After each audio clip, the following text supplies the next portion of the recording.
Over the last few months, we have mostly been ripping Florence apart to get access to the parts that we need to repair.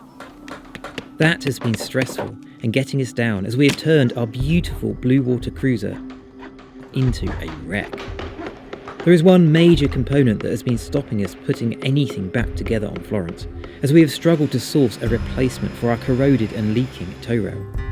This has to go on first before we can put anything else back.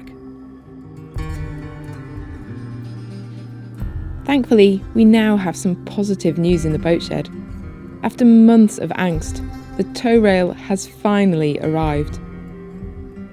Now we can begin to put parts back onto Florence and start her on the path to becoming a sailing boat once more. But this isn't going to be easy. First, we have the major challenge of learning how to bend the straight 9-metre long metal rails to Florence's curves. We are Matt and Amy, and this is Florence, our 37-foot sailboat on which we have sailed over 50,000 miles around the world. Now we are repairing and upgrading her in preparation for the next adventure, and that means a 6-month refit in the boatyard. So finally our new tow rail has arrived. Better late than never. This is a short bit. Just fitting this bit would be easy, but actually what we need to fit is these two 9-metre long lengths all the way down the side of the boat. And these are straight, and Florence is a curve, so we need to bend them in to fit to the curve of Florence. So we spoke to the guy who supplied the tow rail, and he gave us a little bit of advice for how to fit it. He did say it is really, really difficult to do, but the technique is to start at one end of the boat, to bolt on the tow rail, which will then stick out because it's straight, and then to attach it to a block and tackle and come back to a winch, so we can actually winch it in at the front. So we'll put a couple of bolts in at the back to hold it, and then we'll gradually winch in and gradually bend it round to the shape of the hull, whilst putting every third or fourth bolt in as we go along. And then we can mark exactly where it sits on the hull, mask that, take it off again, put on the sealant, and we're choosing to use a non-setting sealant, Arbo Mast, and that's going to give us the working time, because if we use like a setting sealant, you've got to be really quick getting this on. It's quite a difficult thing to do. So we put the sealant on, and then we put the tow rail back on for the second time using every third bolt that we've drilled. And once we've got all that set on, then we can drill through and put all the other bolts in, which is going to be quite a long process, because for each bolt, you've got to get in underneath the deck and get an extra nut and washer on each one. We hung a couple of pulleys off of the beams in the shed to hang the tow rail off so we can hang it at the right height to the side of Florence. And we set up a block and tackle system coming back to the winch. We've thought this through quite a bit, but now is time to see if this can possibly work in practice. I'm sure there's going to be a few difficulties along the way. We were very fortunate to have the help of our friend Kev to handle the long length of tow rail. It was also much faster with 3 people, as we needed someone down below, inside Florence, to put a nut on each bolt as we put it through the deck. We made a mistake early on where we drilled through and hit part of Florence's structure, so we couldn't get a nut on the end of the bolt. That hole had to be filled with epoxy, and we will use a screw in that one instead. After that, we very carefully measured where the bulkheads were internally before we drilled each hole in the deck. It didn't all happen at this speed. Yeah. This one? Yeah. Okay, well, maybe it's going a bit more then, but I'm not sure. Maybe can you go back one, so only 3, because it's going to get harder and harder. Yeah, we're going to have a look. I think if you go one short, it'll be right. Yeah, I think one short would be so we brilliant, go- because it's starting to twist. Yeah, it'll be a bit easier. Yeah. What's one short? How far? 150, so it'll be 450.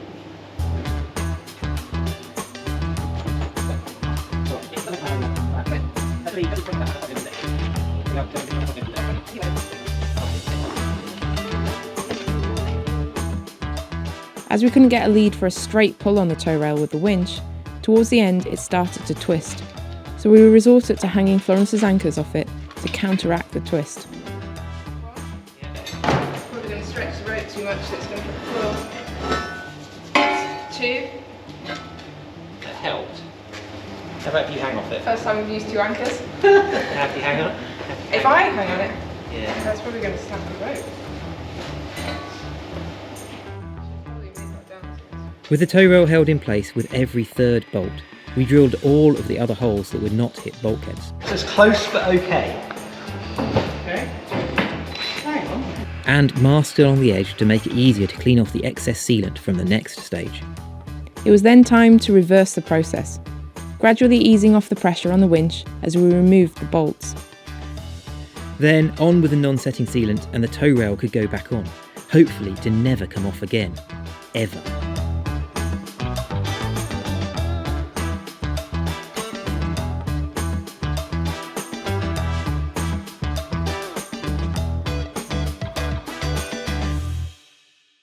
Well, that's gone on really well.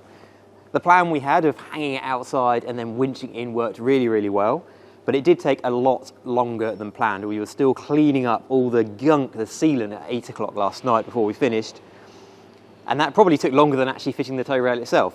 But this was the easy side. On the other side of the boat, we've got other boats in the way in the shed, so we haven't got room to just hang this out and then bend it in. So I think that's going to be more of a challenge. Did we mention we're doing this 3 metres above a concrete floor with no guardrails or any deck grip? We are looking forward to having the tow rail, deck grip and guardrails again. This time we had the process sorted and were much faster. So much so that we almost forgot to put the masking tape on before we removed the rail to add the sealant. Thanks for pointing that one out, Kev. After learning from our mistake on the port side, we managed to avoid drilling through into any bulkheads or inaccessible areas on this side. In the few places we cannot get access to put a nut and washer on the inside, we will just put a self-tapping screw in instead. Yeah.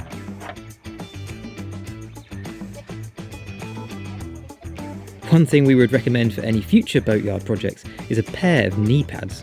We spend a lot of time on our knees in this shed.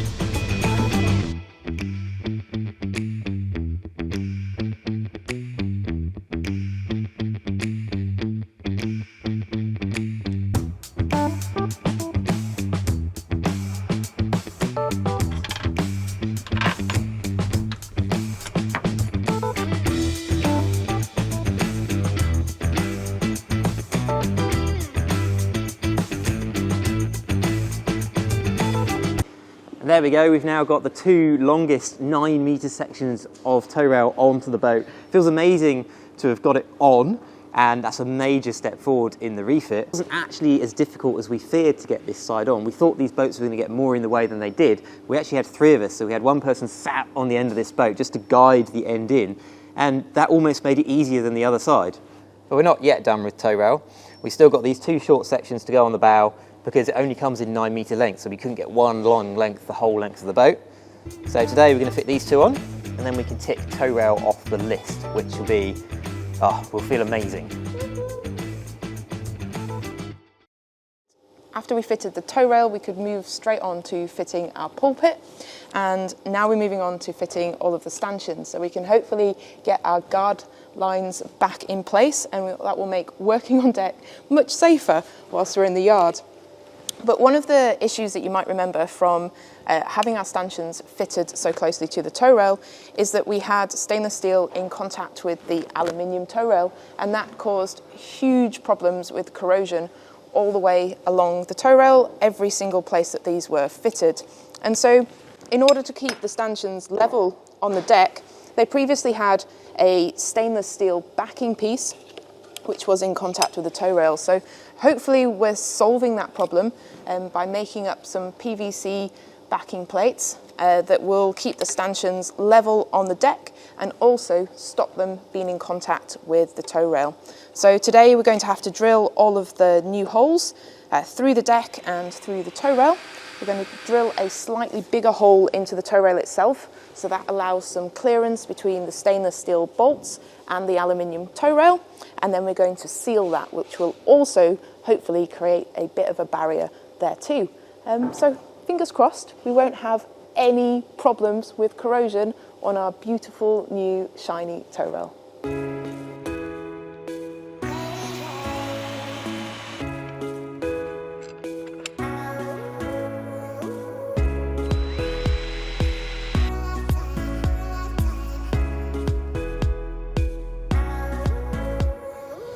We bent one of our stanchions on our trip around the world. It's been bent for years, but since we fixed everything else, we want to straighten it out before we put it back.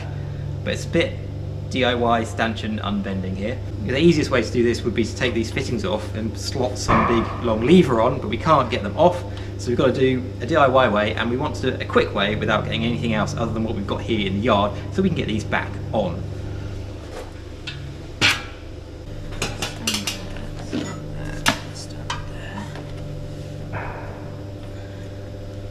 Ready? Yeah. Okay, stop. It's still a tiny bit bent, but it's a hell of a lot better than it was, and that's probably as close as we're going to get it without sticking it in a proper vise somewhere. And even then, I'm not sure we get much better.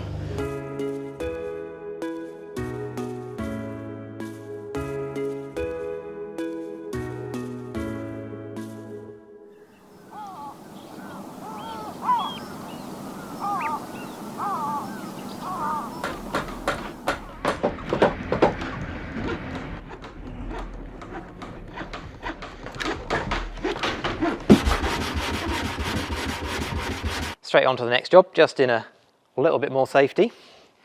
We've actually, a couple of weeks ago, already popped our old windows out for a couple of reasons. One of them being that these are incredibly UV damaged and crazed, and also this one in particular has a massive crack in it. And we sent these off to a local company and actually had them cut the windows out for us because we didn't have the time to go and get a big sheet of perspex and then cut them all out and do all the drill holes ourselves. But the new ones have come back and now it's time to fit them. But it wasn't quite as simple as just popping the old ones out first.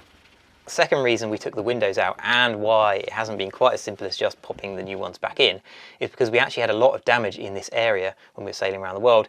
The plywood just popped off from the surround all the way around the window, partially to do with the way we had to get the windows out when we had to reseal them in Indonesia because we had loads of leaks just before we crossed the Indian Ocean. But in order to repair that properly and glue this back onto the side of Florence, we really need to get clamps in the window space. So that meant taking the window out. And then a lot of time with cleaning out, epoxying it all back together, and then both of us spent ages filling it, fairing it, and then Amy painted round the whole boat so it looks lovely for our new windows like this.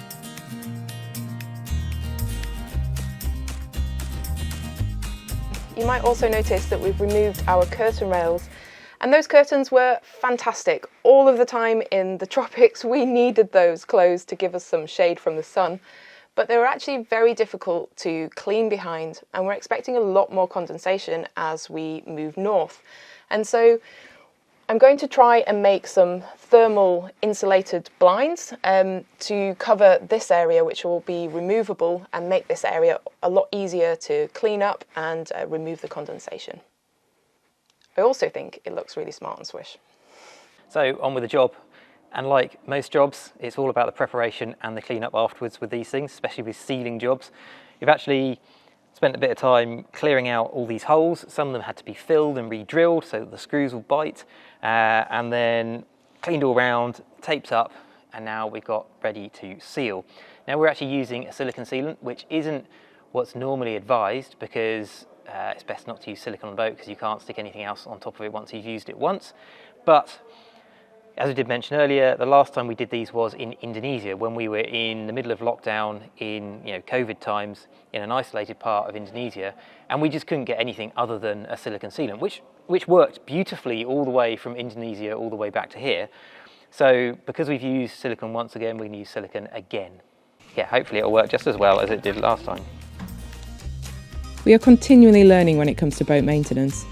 And as we keep on changing countries, we can't always get the same products each time we need to do a job.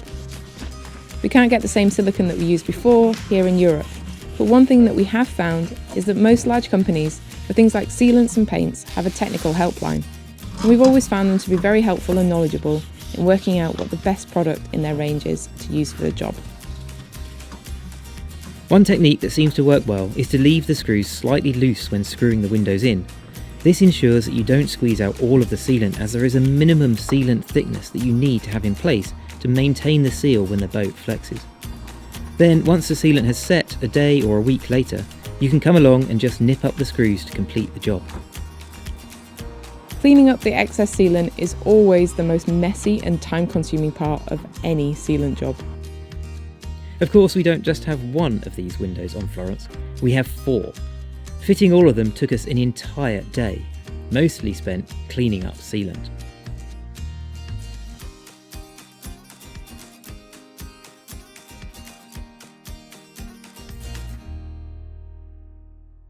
So we've finally got all 4 windows in and resealed, and they look a million times better than the old ones. You always have to do a double take and just check that we've actually got glass in there, because they are so much clearer than they were before. It was actually really difficult to get a neat, clean seal around the inside because we've got such sharp corners, especially in the front windows. But I'm pretty pleased with the result. I think they've come out looking really good. I think this is the first job that we've ticked off the nice to have list rather than the essential jobs list. I wish that meant that we'd done all of the essential jobs. Unfortunately it doesn't, but... Although there is one last thing to do on this job before I can be completely happy with the result, and that is changing this view of our shed roof for some beautiful Norwegian fjords.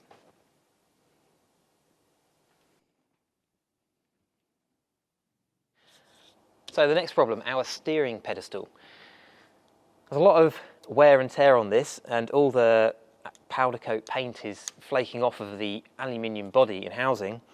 We've actually had this apart twice in our circumnavigation. The first time in New Zealand, when we arrived there, it was really stiff, so we had to take it out of the boat, completely strip it down and replace the bearings inside it. And from then it lasted all the way round until West Sumatra, Indonesia, when we were stuck there during lockdown, COVID. And there we had to take it apart again because there was some play developed inside it, but we managed to sort that out and get it back together, and it's got us all the way back here, back to home.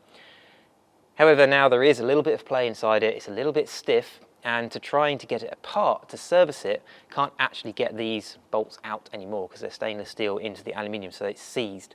So we're going to take it out. Okay.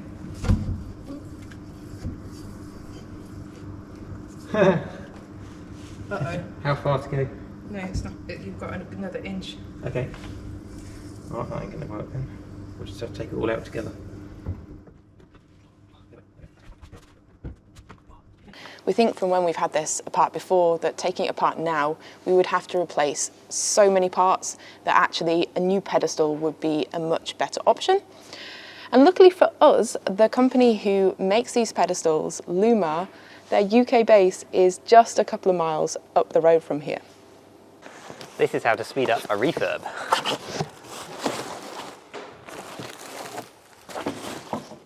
Look at this. Oh, no corrosion on this one. Just now need to see if it fits, which hopefully it will. If it goes back into the same bolt holes, it'll be a massive win. So, new versus old. It's the same height. Just got to check that the arm on the bottom is the same length, which it should be, as the old one, because that'll affect the steering angle. Yeah, it's the same. Now we just need to see if it lines up with the holes in the boat. That way round.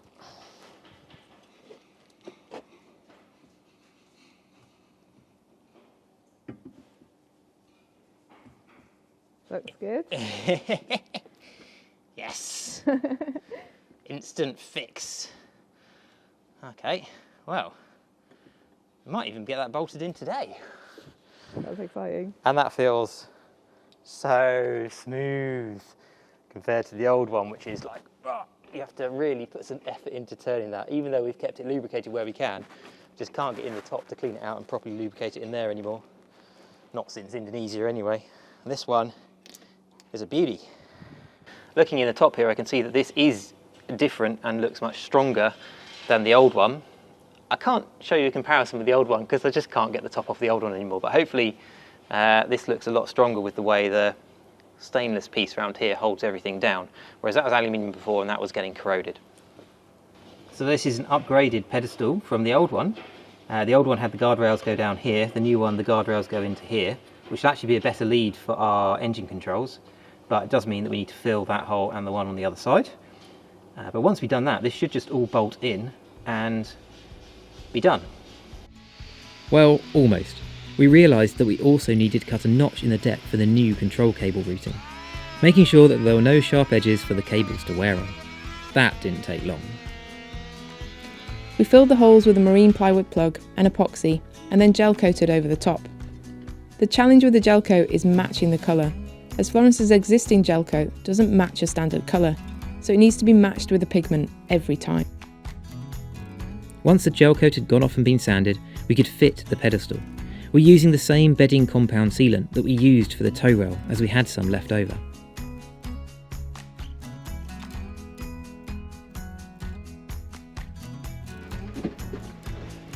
Okay, and starboard forward. Okay.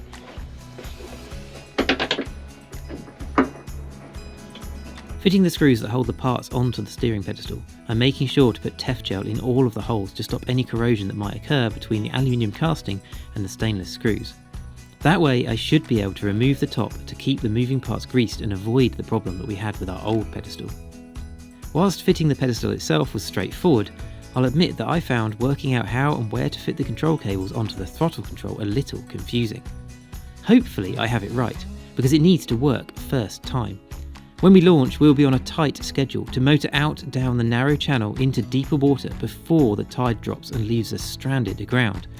So there won't be time for fine-tuning things if I have got it wrong. No pressure.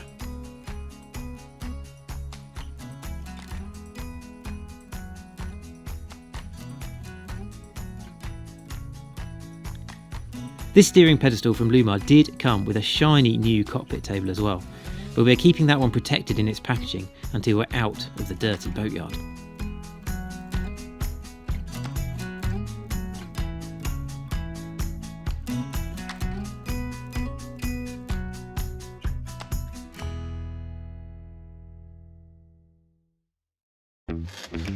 Next time we turn to the inside of Florence and adapting her to make life more enjoyable in the cold northern waters where we plan to sail by adding insulation. For extra updates in between these bi-weekly videos, and to find out what we're up to in real time, head over to Patreon and join the crew. Of course, don't forget to subscribe to make sure that you don't miss the next episode here on YouTube. Continuing our voyage on Florence would not be possible without the support of our patrons. Thank you to all of you, and especially to our star patrons.